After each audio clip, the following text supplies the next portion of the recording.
خداوند یسوع مسیح کے خوبصورت پاک اور جلالی نام میں آپ سب کی سلامتی ہو. آپ دیکھ رہے ہیں Jesus can do any thing یوحنا آباد لاہور کے پلیٹ فارم سے. میں ہوں آپ کی میزبان زرین پرویز اور میرے ساتھ ہمارے پروگرام کی مہمان موجود ہیں میم کلوندر, اور آپ سب کو خوش آمدید کہتے ہیں پروگرام ورڈ آف گاڈ میں. ہم نے ابھی تک پیدائش کی کتاب کے 33 چیپٹرز 33 باب جو ہیں ان کی اسٹڈی کر لی ہے, اور آج جو چیپٹر ہم پڑھنے جا رہے ہیں اس کا نمبر ہے 34. تو چلیے دیکھتے ہیں کہ آج پاک کلام نے ہمارے لیے کیا ہے. اور لیا کی بیٹی دینا جو یعقوب سے پیدا ہوئی تھی اس ملک کی لڑکیوں کے دیکھنے کو باہر گئی. تب اس ملک کے امیر حمور کے بیٹے سکم نے اسے دیکھا اور اسے لے جا کر اس کے ساتھ مباشرت کی اور اسے ذلیل کیا, اور اس کا دل یعقوب کی بیٹی دینا سے لگ گیا اور اس نے اس لڑکی سے عشق میں میٹھی میٹھی باتیں کی. اور سکم نے اپنے باپ حمور سے کہا کہ اس لڑکی کو میرے لیے بیاہ لا دے.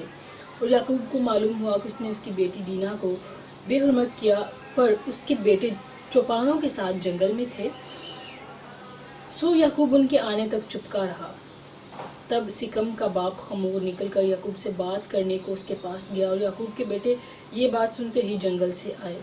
یہ مرد بڑے رنجیدہ اور غضبناک تھے, کیونکہ اس نے جو یعقوب کی بیٹی سے مباشرت کی تو بنی اسرائیل میں ایسا مکروہ فعل کیا جو ہرگز مناسب نہ تھا. تب حمور ان سے کہنے لگا کہ میرا بیٹا سکم تمہاری بیٹی کو دل سے چاہتا ہے, اسے اس کے ساتھ بیاہ دو.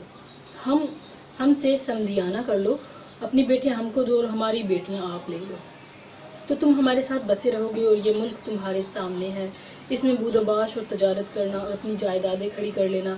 اور سکم نے اس لڑکی کے باپ اور بھائیوں سے کہا کہ مجھ پر بس تمہارے کرم کی نظر ہو جائے, پھر جو کچھ تم اسے کہو گے میں دوں گا. میں تمہارے کہنے کے مطابق جتنا مہر اور جہیز تم مجھ سے طلب کرو دوں گا, لیکن لڑکی کو مجھ سے بیاہ دو.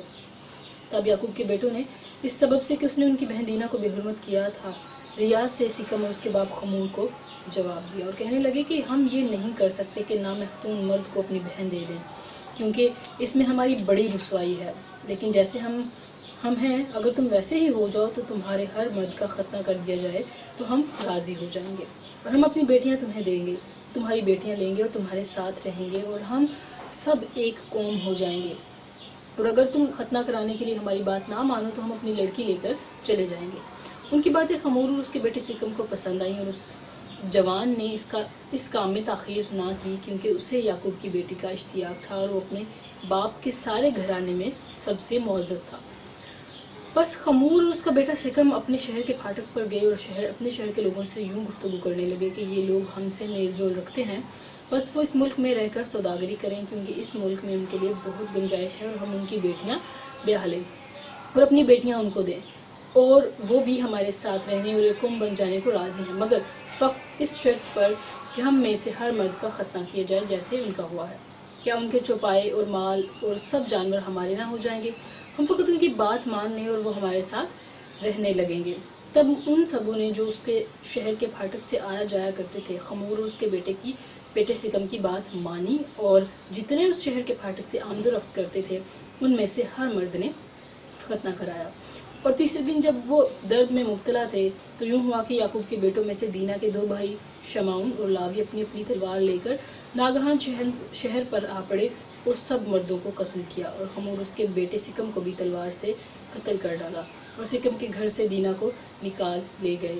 اور یعقوب کے بیٹے مقتولوں پر آئے اور شہر کو لوٹا, اس لیے کہ انہوں نے ان کی بہن کو بے حرمت کیا تھا. انہوں نے ان کی بھیڑ بکریاں اور گائے بیل اور گدھے اور جو کچھ شہر و کھیت میں تھا لے لیا, اور ان کی سب دولت لوٹی, اور ان کے بچوں اور بیویوں کو اسیر کر لیا, اور جو کچھ گھر میں تھا سب لوٹ گھسوٹ کر لے گئے. تب یعقوب نے شمعون اور لاوی سے کہا کہ تم نے مجھے کڑھایا, کیونکہ تم نے مجھے اس ملک کے باشندوں یعنی کنانیوں اور فرزیوں میں نفرت انگیز بنا دیا, کیونکہ میرے ساتھ تو تھوڑے ہی آدمی ہیں, سو وہ مل کر میرے مقابلوں کو آئیں گے اور مجھے قتل کر دیں گے, اور میں اپنے گھرانے سمیت برباد ہو جاؤں گا. انہوں نے کہا تو کیا اسے مناسب تھا کہ وہ ہماری بہن کے ساتھ کسبی کی طرح برتاؤ کرتا. We're looking into the explanation. Dinah, Jacob's daughter, left home alone to see the daughters of that land. یہاں پر ہم دیکھیں گے کہ دینا جو یعقوب کی بیٹی ہے وہ اس ملک کی لڑکیوں کے دیکھنے کو باہر گئی, اکیلی دیکھتے کہ باہر جاتی ہے. She wanted to know what they were like and how they lived and how they dressed. وہ بالکل نہیں جانتی تھی کہ وہ لوگ کس طریقے سے رہتے ہیں یا ان کا رہن سہن کس طریقے سے ہے.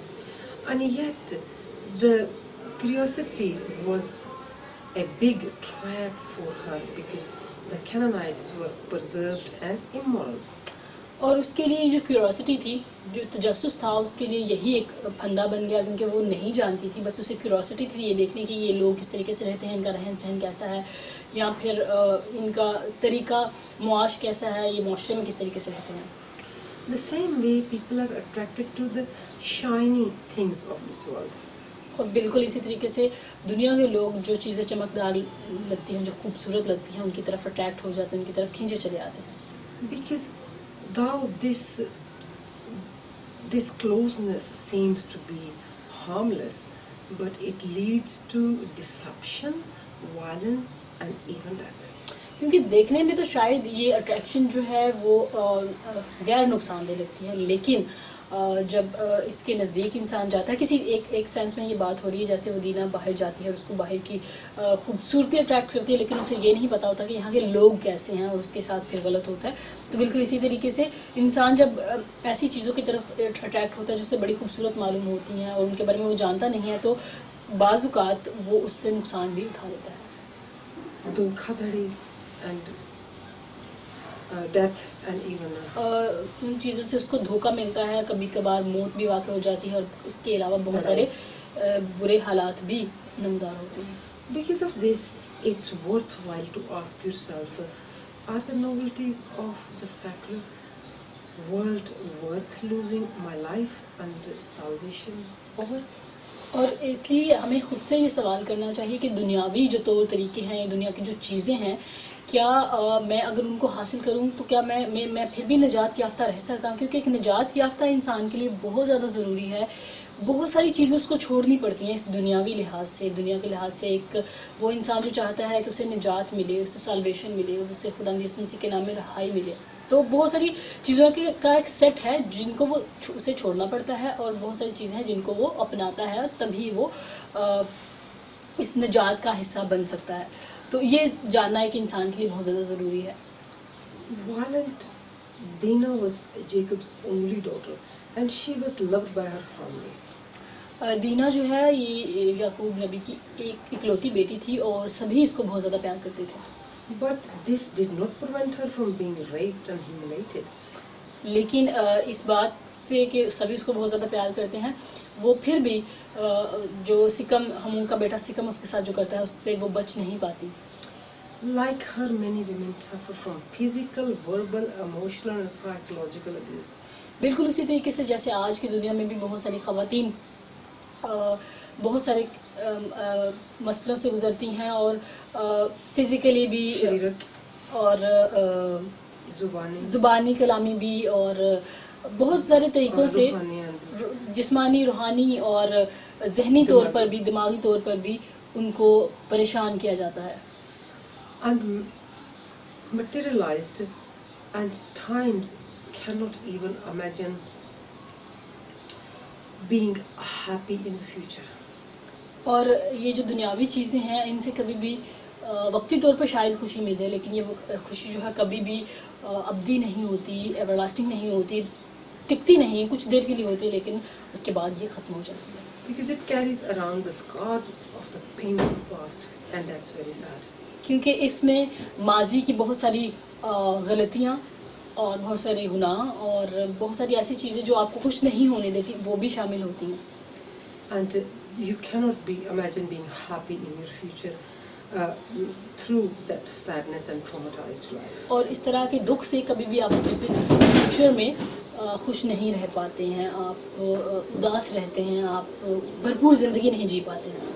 The only way for them to break free from these memories is to believe in the new life that God gives us. اور ان سب سے نجات حاصل کرنے کے لیے, ان سب سے آزاد ہونے کے لیے سب سے زیادہ ضروری جو چیز ہے وہ صرف اور صرف خدا ہے. ایک ہی راستہ ہے جو خدا کی طرف جاتا ہے, اور وہی آپ کو حقیقی خوشی دلا سکتا ہے.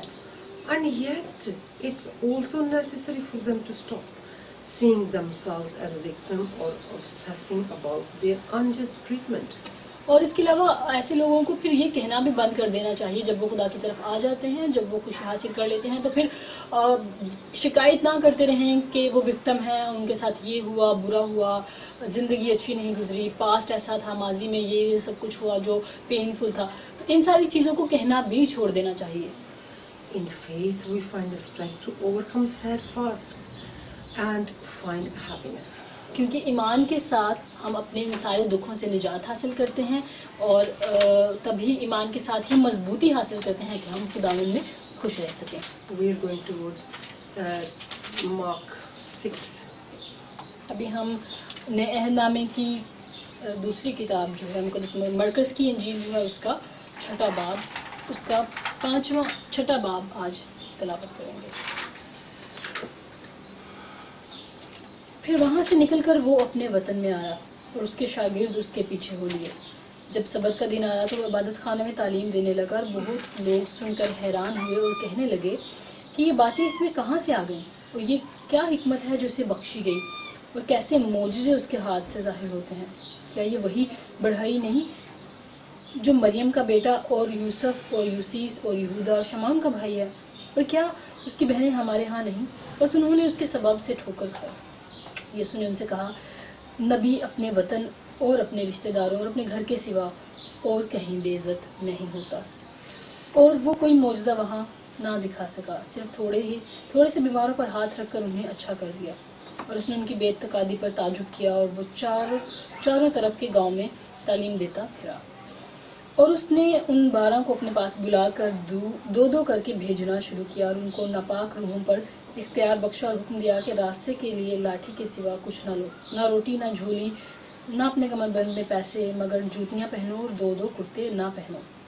اور اس نے ان سے کہا، جہاں تم کسی گھر میں داخل ہو تو اسی میں رہو جب تک وہاں سے روانہ نہ ہو. اور جس جگہ کے لوگ تم کو قبول نہ کرے وہاں اور تمہاری نہ سنے، وہاں سے چلتے وقت اپنے تلووں کی گرد جھاڑ دو تاکہ ان پر گواہی ہو. اور انہوں نے روانہ ہو کر منادی کی کہ توبہ کرو اور بہت سی بدروحوں کو نکالو، بہت سے بیماروں کو تیل مل کر اچھا کیا. اور ہیرودیس بادشاہ نے اس کا ذکر سنا کیونکہ اس کا نام مشہور ہو گیا تھا. اور اس نے کہا، یوحنا بپتسمہ دینے والا مردوں میں سے جی اٹھا ہے کیونکہ اس سے معجزے ظاہر ہوتے ہیں. مگر بعض کہتے تھے کہ ایلیا ہے، اور بعض یہ کہ نبیوں میں سے کسی ایک کی مانند نبی ہے. مگر ہیرودیس نے سن کر کہا کہ یوحنا جس کا سر میں نے کٹوایا وہی جی اٹھا ہے. کیونکہ ہیرودیس نے آدمی بھیج کر یوحنا کو پکڑوایا اور اپنے بھائی فلپس کی بیوی ہیرودیاس کے سبب سے اسے قید خانے میں باندھ رکھا تھا، کیونکہ ہیرودیس نے اس سے بیاہ کر لیا تھا. اور یوحنا نے اس سے کہا تھا کہ اپنی بھائی کی بیوی کو رکھنا تجھے روا نہیں. بس ہیرودیاس اس سے دشمنی رکھتی تھی اور چاہتی تھی کہ اسے قتل کرائے، مگر نہ ہو سکا، کیونکہ ہیرودیس یوحنا کو راست باز اور مقدس آدمی جان کر اس سے ڈرتا اور اسے بچائے رکھتا تھا اور اس کی باتیں سن کر بہت حیران ہو جاتا تھا، مگر سنتا خوشی سے تھا. اور موقع کے دن جب ہیرودیس نے اپنی سالگرہ میں اپنے امیروں اور فوجی سرداروں اور گلیل کے رئیسوں کی ضیافت کی، اور اسی ہیرودیاس کی بیٹی اندر آئی اور ناچ کر ہیرودیس اور اس کے مہمانوں کو خوش کیا، تو بادشاہ نے اس لڑکی سے کہا، جو کچھ مجھ سے چاہے مجھ سے مانگ اور میں تجھے دوں گا. اور اسے قسم کھائی کہ جو تو مجھ سے مانگے گی اپنی آدھی سلطنت تک تجھے دے دوں گا. اور اس نے باہر جا کر اپنی ماں سے کہا کہ میں کیا مانگوں؟ اس نے کہا، یوحنا بپتسمہ دینے والے کا سر. وہ فلفور بادشاہ کے پاس جلدی سے اندر آئی اور اس سے عرض کی کہ میں چاہتی ہوں کہ تو یوحنا بپتسمہ دینے والے کا سر ایک تھال میں ابھی مجھے منگوا دے. تب بادشاہ بہت غمگین ہوا، مگر اپنی قسموں اور مہمانوں کے سبب سے اس سے انکار کرنا نہ چاہا. بس بادشاہ نے فلفور ایک سپاہی کو حکم دے کر بھیجا کہ اس کا سر لائے. اس نے قید خانہ میں اس کا سر کاٹا اور ایک تھال میں لا کر لڑکی کو دیا، اور لڑکی نے اپنی ماں کو. پھر اس کے شاگرد سن کر آئے اور اس کی لاش اٹھا کر قبر میں رکھی. اور رسول یسوع کے پاس جمع ہوئے اور جو کچھ انہوں نے کیا اور سکھایا تھا سب اس سے بیان کیا. اس نے ان سے کہا کہ تم آپ الگ ویران جگہ میں چلے آؤ اور ذرا آرام کرو، اس لیے کہ بہت لوگ آتے جاتے تھے اور ان کو کھانا کھانے کی بھی فرصت نہ ملتی تھی. بس وہ کشتی میں بیٹھ کر الگ ایک ویران جگہ میں چلے گئے، اور لوگوں نے ان کو جاتے دیکھا اور بہتیروں نے پہچان لیا اور سب شہروں سے اکٹھے ہو کر پیدل ادھر دوڑے اور ان سے پہلے جا پہنچے.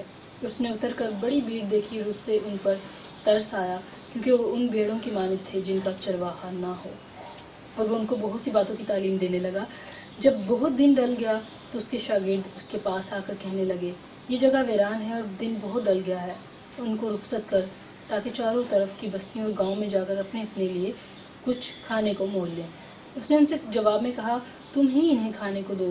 انہوں نے اس سے کہا، ہم جا کر 200 دینار کی روٹیاں مول لے آئیں اور ان کو کھلائیں۔ اس نے ان سے کہا، تمہارے پاس کتنی روٹیاں ہیں؟ جاؤ دیکھو۔ انہوں نے دریافت کر کے کہا، 5 اور 2 مچھلیاں۔ اس نے حکم دیا کہ سب ہری گھاس پر دستہ دستہ ہو کر بیٹھ جائیں۔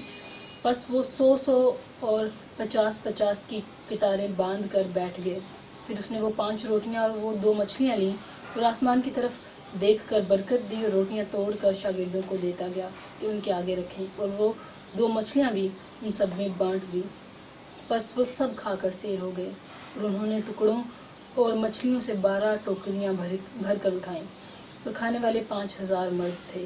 اور فی الفور اس نے اپنے شاگردوں کو مجبور کیا کہ کشتی پر بیٹھ کر اس سے پہلے اس پار بیت صدا کو چلے جائیں جب تک وہ لوگوں کو رخصت کرے۔ اور وہ ان کو رخصت کر کے پہاڑ پر دعا کرنے چلا گیا۔ اور جب شام ہوئی تو کشتی جھیل کے بیچ میں تھی اور وہ اکیلا خشکی پر تھا۔ جب اس نے دیکھا کہ وہ کھینے سے بہت تنگ ہے کیونکہ ہوا ان کے مخالف تھی، تو رات کے پچھلے پہر کے قریب وہ جھیل پر چلتا ہوا ان کے پاس آیا اور ان سے آگے نکل جانا چاہتا تھا، لیکن انہوں نے اسے جھیل پر چلتے دیکھ کر خیال کیا کہ بھوت ہے اور چلا اٹھے، کیونکہ سب اسے دیکھ کر گھبرا گئے تھے۔ مگر اس نے فی الفور ان سے باتیں کی اور کہا، خاطر جمع رکھو، میں ہوں، ڈرو مت۔ پھر وہ کشتی پر ان کے پاس آیا اور ہوا تھم گئی، اور وہ اپنے دل میں نہایت حیران ہوئے، اس لیے کہ وہ روٹیوں کے بارے میں نہ سمجھے تھے بلکہ ان کے دل سخت ہو گئے تھے۔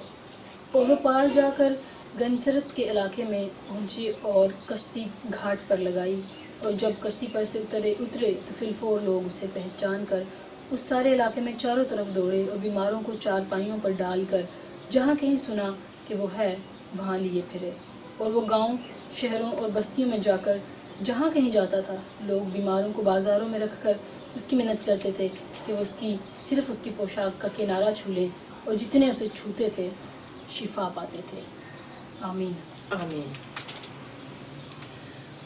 We are going through this explanation, which is a carpentry. We are studying carpentry is not a diminishing occupation among the people, but the mentioning that the Messiah was carpenter. They wanted to show that he had no qualification to be a rabbi or a teach with wisdom. People were refusing to believe in his words because he had not attended the religious schools of Jerusalem. The relatives and neighbors of the Lord Jesus found it hard to believe in his divinity because they were fond of their own thoughts about him. اس باب میں ہم دیکھتے ہیں کہ جب خداوند یسوع مسیح عبادت خانہ میں تعلیم دیتے ہیں تو بہت سارے لوگ، ایون کہ خداوند یسوع مسیح کے اپنے رشتہ دار بھی، اس بات کو یقین نہیں کر پاتے کہ یسوع کیسے تعلیم دے سکتا ہے، یسوع کیسے جو اولڈ اسکرپچرز ہیں، جو پرانے عہد نامے ہیں، جو موسیٰ کی شریعت ہے یا دوسرے نبیوں کی جو کتابیں ہیں، ان کے بارے میں خداوند یسوع مسیح کیسے جانتے، تو ان کے لیے یہ یقین کرنا بہت زیادہ مشکل تھا، کیونکہ وہ کہتے تھے کہ یسوع ایک عام انسان ہے اور اس نے کہیں سے بھی تعلیم حاصل نہیں کی، جیسے ایک موسوی شریعت کے مطابق ایک کاہن جو ہے وہ پراپر طریقے سے تعلیم حاصل کرتا ہے اور پھر وہ ایک کاہن کے عہدے پر فائز ہوتا ہے۔ تو ان لوگوں کے لیے یسوع کی باتوں پر یقین کرنا اور یسوع کو نبی ماننا بہت زیادہ مشکل تھا، کیونکہ وہ صرف درخان کا بیٹا تھا، کیونکہ وہ کہتے تھے کہ یہ تو بڑھئی کا بیٹا ہے اور مریم کا بیٹا ہے اور جو یوسف ہے وہ بھی بڑھئی ہے، تو یہ اس نے تو کہیں سے بھی اعلیٰ تعلیم حاصل نہیں کی، تو پھر یہ کیسے ہمیں سکھا سکتا ہے۔ They were offended. It was common to call a person by associating with the name, with the father's name, that member of the synagogue. They, referring to the Lord Jesus, called him in reference to the mother's name. This usually happens for 3 reasons: when the father was dead, or when the paternity of the person was unknown, or when they wanted to show contempt for someone. یہاں ہم دیکھتے ہیں کہ سارے لوگ خدا یسوع مسیح کے خلاف یسوع مسیح کو پسند نہیں کرتے اور اس کو اس کی ماں کے نام سے منسوب کر کر پکارتے ہیں کہ یہ مریم کا بیٹا ہے. اور ایسا ہم دیکھتے ہیں کہ وہاں اس وقت میں ایسا تب 3 وجوہات کی وجہ سے ہوتا تھا. ایک اگر کسی کا باپ کی وفات ہو گئی ہو, دوسرا اگر اس کے پیرنٹس, ایک شخص کے پیرنٹس کا پتہ ہی نہ ہو, اور the third reason is or when the father when was the paternity of the person was unknown. اور اس کے والدین کا بالکل پتہ ہی نہ ہو, تو اس وجہ سے اس کی ماں کے نام سے اس کو پکارا جاتا تھا. Or where they wanted to show contempt for someone. اور اسی وجہ سے پھر وہ ایسے شخص کے خلاف, ایسے لوگوں کے خلاف, بہت سارے لوگ ان کے خلاف ہو جاتے تھے اور بہت کچھ جو ہے ان کے بارے میں کہتے ہیں. He marveled because of their unbelief. The Lord Jesus marveled that the faith of the woman with the hemorrhage, 5 chapter 25 to 34 which we read yesterday, but was also surprised by the unbelief of the resident of Nazareth. After all, they knew him very well, including his origins and his impeccable behavior. They had the opportunity to hear the wisdom of God's word spoken by his lips.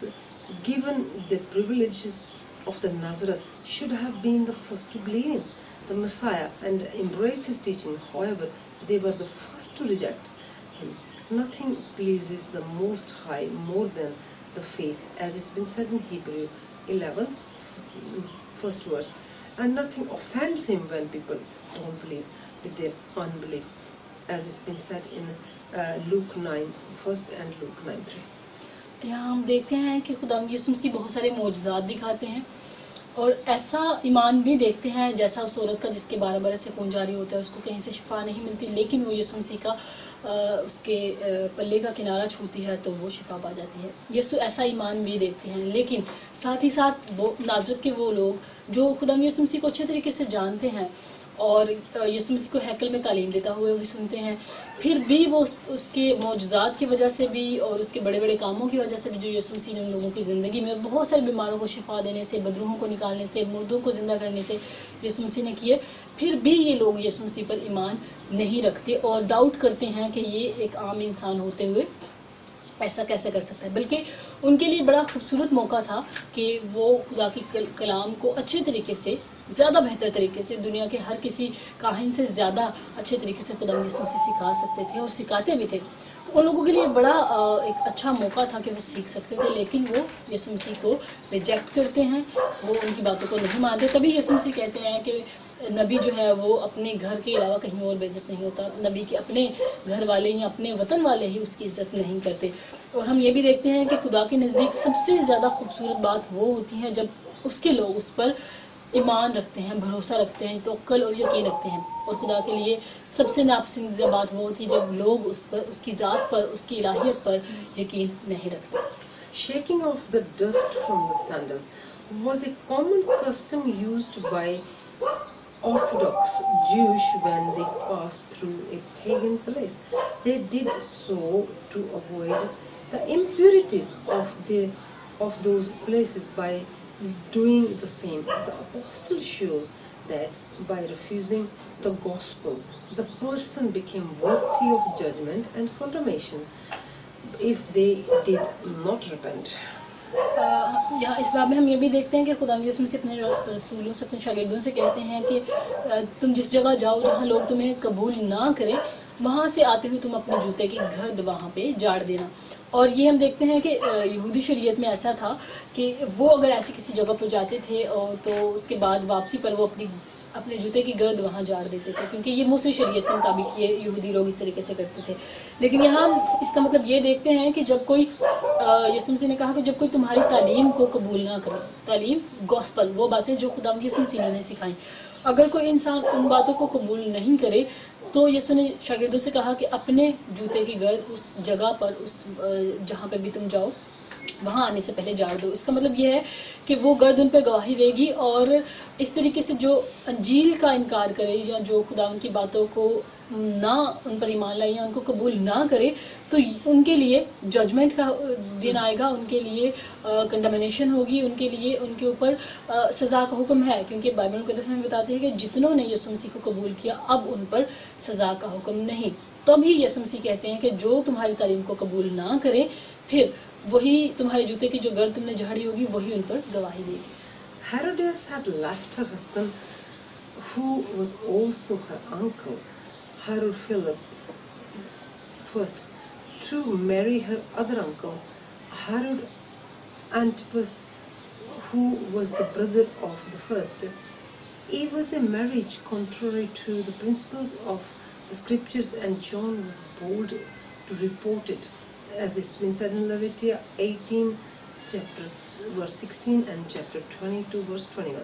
This was aroused a deep hatred for the prophet in Herodias, to the point of wanting to kill him. اور ہم اس میں Herodias کا قصہ بھی سنتے ہیں اس 6 باب میں کہ ہیرودیاس جو پہلے ہیرودیس کی بیوی ہوتی ہے، اور ابھی ہم نے اس میں دیکھا کہ یہ دونوں اس کے رشتہ، یہ ان کا رشتہ ازدواج جو ہے وہ شریعت کے مطابق نہیں ہوتا بلکہ شریعت کے خلاف ہوتا ہے. پہلے یہ دونوں اس کے انکل ہیں، پہلے یہ ایک بھائی کی اس سے شادی کرتی ہے اور اس کے بعد اس کے دوسرے بھائی سے کے ساتھ رہنا شروع ہو جاتی ہے، اس سے شادی کر لیتی ہے. اور یوحنا جو بپتسمہ دینے والا ہے وہ ان کی اس بات کو غلط قرار دیتا ہے اور اس کو ان سے منع کرتا ہے کہ آپ ایسا نہیں کر سکتے کیونکہ ایسا کرنا غلط ہے. تو ہم دیکھتے ہیں کہ یہی ہیرودیاس جو ہے یہ عورت اس کے خلاف، مقدس یوحنا کے جو یوحنا بپتسمہ دینے والا ہے اس کے خلاف ہو جاتی ہے. The cunning plan of evil. Herodias' pride was wounded and full of hatred to see her incestuous relationship with Herod being exposed by the prophet. Therefore, she sought to take revenge on John, as it's been said in verse 19. To do so, she used her daughter Salome, who, influenced by her mother, asked for John's head. Herodias' desire for revenge was so great that she ignored the possibility that her daughter could be favored with half of Herod's kingdom. Although he was sorry that taking accepted the request because of the oath he had made, the cunningness of Herodias is similar to that of devil, works cunningly to silence the voice of his servants because it brings discomfort to those who live in sin. Nothing can prevent a servant of God from preaching the truth and warn about the path of righteousness, only death. اور ہم دیکھتے ہیں کہ مقدس یوحنا اصطباغی جب اس بات کا اعلان کرتے ہیں، اپنی جو خدا کی طرف سے انہیں جو کام ملا تھا وہ کام کرتے ہیں، اور ہیرودیاس اور اس کے بیوی کے رشتے کو غلط قرار دیتے ہوئے ان کو منع کرتے ہیں، تو پھر ہیرودیاس جو ہوتی ہے وہ دشمن ہو جاتی ہے یوحنا اصطباغی کی، اور وہ چاہتی ہے کہ کسی طریقے سے اس کو قتل کرائے. لیکن جو ہیرودیس ہوتا ہے وہ یوحنا کو رسول مانتا ہے، نبی مانتا ہے، اور وہ اس کی عزت بھی کرتا ہے، اور وہ جو کچھ اس کی تعلیمات جو بھی وہ تعلیم دیتا ہے وہ خوشی سے سنتا بھی تھا. تو ہیرودیاس بس اسی بات کے پیچھے رہتی ہے وہ کس طریقے سے یوحنا سے بدلہ لے، کیونکہ یہ یوحنا نے ان کے گناہ کو ایکسپوز کر دیا ہوتا ہے، ظاہر کر دیا ہوتا ہے ساری دنیا کے سامنے کہ یہ انہوں نے غلط کیا ہے. تو ہم دیکھتے ہیں کہ جب ہیرودیاس کی بیٹی رقص کر کے محفل میں سب کے سامنے رقص کر کے کرتی ہے تو بادشاہ جو ہے ہیرودیس جو ہے وہ کہتا ہے کہ تم مجھ سے جو مانگو گی تمہیں دیا جائے گا، اور یہاں تک کہ اس کی آدھی سلطنت میں. لیکن بیٹی جو ہے اپنی ماں کے پاس جاتی ہے اور اسے پوچھتی ہے کہ اسے کیا کرنا چاہیے، تو وہ اس کی ماں کیونکہ وہ پہلے ہی یوحنا سے نفرت رکھتی ہے اور اس سے بدلہ لینا چاہتی ہے، تو پھر اس کی اپنی بیٹی کو وہ کہتی ہے کہ یوحنا کا سر اس کو منگوا کے دیا جائے. بے شک بادشاہ نے یہ قسم کھائی ہوتی ہے، لیکن وہ اس کے باوجود دکھ میں ضرور مبتلا ہوتا ہے، رنجیدہ ہوتا ہے، اس کا دل جو ہے وہ دکھ سے بھر جاتا ہے، لیکن اس کو ایسا کرنا پڑتا ہے، اور اس طریقے سے وہ یہ برائی جو ہے یہ سرزد ہوتی ہے، اور یوحنا کا سر جو ہے لا کر ہیرودیاس کو دیا جاتا ہے. لیکن ہم دیکھتے ہیں کہ اگر اس کا سر بھی قلم ہو جاتا ہے پھر بھی وہ خدا کی باتیں بتانے سے نہیں ڈرتا، اور تب بھی وہ وہی جو ایک خدا کو ماننے والا جو انسان ہے وہ انہی باتوں کی تعلیم دیتا ہے جو اسے خدا سے پہنچتی ہیں، اور اس سے اس کی زندگی میں کوئی فرق نہیں پڑتا کہ برائی اس کے ساتھ کیا کر رہی ہے۔ آج بھی ہمیں ڈیتھ ہی ہے جو روک سکتی ہے رائچسنس سے. ہمیں اس طرح کی سچویشن میں بھی we have to choose the word of God. Yes Alone on the boat, even when the Lord Jesus accompanies the disciples, they faced a storm in which they believed they would die. However, this time the Master urged them to embark on their own, to teach them to depend on their own faith. Situations like these show that even in obedience to God, we will face moments of great turbulence, and some will seem to never end. If there's absolute trust in His word, He will come and rescue in our favor. اور 45ویں آیت میں، اس چھٹے باب کی 45ویں آیت میں ہم دیکھتے ہیں کہ جب شاگرد کشتی میں ہوتے ہیں، طوفان آ جاتا ہے، وہ اپنے آپ کو اکیلا محسوس کرتے ہیں اور اتنا ڈرا ہوا محسوس کرتے ہیں، وہ سمجھتے ہیں کہ شاید وہ مر ہی جائیں گے. لیکن یسوع مسیح کیونکہ سب کچھ جانتے ہیں اور وہ خدا کا بیٹا ہونے کی وجہ سے ان کے پاس جو طاقت اور جو برکت ہے، جو بلیسنگز ہیں خدا یسوع مسیح کے پاس، تو وہ پانی کے اوپر بھی چل سکتے ہیں کیونکہ وہ خدا کا بیٹا ہے، تو وہ اپنے باپ کی طرح سب کچھ کر سکتا ہے. تو یسوع مسیح پھر ان کے پاس جاتے ہیں اور ان کو کہتے ہیں کہ خاطر جمع رکھو، ڈرو مت، میں ہوں. اور پھر وہ سب کچھ یسوع مسیح جب کشتی میں چلے جاتے ہیں، ان کے پاس چلے جاتے ہیں، تو سب کچھ تھم جاتا ہے اور سب کچھ ٹھیک ہو جاتا ہے. یہاں ہمیں یہ سیکھنا ہے کہ جب ہم خدا پر ایمان رکھتے ہیں تب بھی ہم بہت ساری پرابلمس کو فیس کر سکتے ہیں، لیکن جب ہم پرابلم میں سے گزرتے ہوئے تب بھی خدا کو پکارتے رہیں گے اور اس پر کامل ایمان رکھیں گے، تب وہ آئے گا اور ہمیں ضرور بچائے گا. Hardened heart, although they were always with Lord Jesus, the disciples did not fully believe in that He was the Messiah. Instead of appreciating the admirable fact of the Master walking on the water, they were afraid. They had God physically as a man, and despite being impressed in some moments by His power, their hearts remained hard to His word. The Messiah gave the disciple the privilege of seeing so many extraordinary events day by day, such as the multiplication of the loaves and fish, and the resurrection of the dead, and healing of the sick, which they were used to seeing. Similarly, many achieve miracles through faith and have their needs met. However, because they remain resistant to spiritual teaching, they did not change and do not manage to truly know who Lord Jesus Christ is. اور ہم دیکھتے ہیں کہ خدا یسوع مسیح کے ساتھ رہتے ہوئے بھی شاگرد پوری طور پر یسوع پر ایمان نہیں رکھ پاتے، اس پر بلیو نہیں کر پاتے. اور یہاں تک کہ جب وہ دیکھتے ہیں کہ یسوع مسیح نے کس طریقے سے بھوکوں کو، 5000 مردوں کو اور ان 5 روٹیوں اور 2 مچھلیوں سے کس طریقے سے سب کو کھانا کھلایا، اور اس کے بعد روٹیوں کے ٹکڑے بھی جو ہیں وہ 12 ٹوکریاں بھی جو ہیں وہ اٹھائی گئیں. تو یہاں ہم دیکھتے ہیں کہ اتنا بڑا معجزہ کرنے کے بعد یسوع مسیح پانی پر اگر چلتے ہیں تو شاگرد اس کے بجائے کہ اپنے خداوند کی تعریف کریں، اس کے نام کو مبارک کہیں، اس کے بجائے وہ اپنے دلوں کو اور زیادہ سخت کر لیتے ہیں اور نہیں سمجھ پاتے ہیں اور ایمان نہیں مضبوط رکھ پاتے ہیں کہ یسوع مسیح نے یہ کیسے کیا. اور اگر آج ہم بھی دیکھیں کہ ہماری زندگی میں بہت ساری برکات ہوں، ہمیں بہت ساری بلیسنگز خداوند سے مل رہی ہوں، لیکن ہم اچھے طریقے سے اس کا شکر نہ کریں بلکہ اپنے دلوں کو اپنی ہی برائی میں سخت کر لیں، تو پھر ایک وقت آئے گا کہ وہ بلیسنگز ہم سے چھن جائیں گی. کیونکہ جب خدا کا کلام کو چھوڑ دیا جاتا ہے تبھی سزا زندگی میں آتی ہے، اور جو یسوع مسیح پر ایمان رکھتے ہیں ان پر سزا کا حکم نہیں ہو سکتا. Let's pray now as we have completed the chapter 6 and chapter 34. Hallelujah, hallelujah. خدا ہم تیری پاک کی طرف سے آج کے اس دونوں چیپٹرز میں Genesis chapter 6 and Genesis chapter 34 and Marcus chapter 6. Thank you for this. خدا اس دونوں چیپٹرز میں پورا کمپلیٹ کروانے تیرا شکریہ، تیرا دھنیواد کرتے ہیں. اور سارے جڑے بھی انہوں نے سن کے ٹھیراں برکت پاؤں کے لیے خدا تیرا زندگی بخش کلام جو ہے وہ سارے بولے نہیں بلکہ تیرے بولے تو نے ایک ذریعہ بنا کے میرا پیش کیا. Thank you for Jesus Christ. آمین. سارا جلال خدا یسوع مسیح کو دیتے ہوئے اس کے نام کا شکریہ ادا کرتے ہیں کہ وہ ہمیں سمجھ دیتا ہے کہ ہم اس کے کلام کو سمجھیں اور اس کے مطابق زندگی کو گزاریں اور اپنی زندگی کو برکتوں سے بھرتے رہیں. So keep watching. Jesus can do any thing and stay blessed.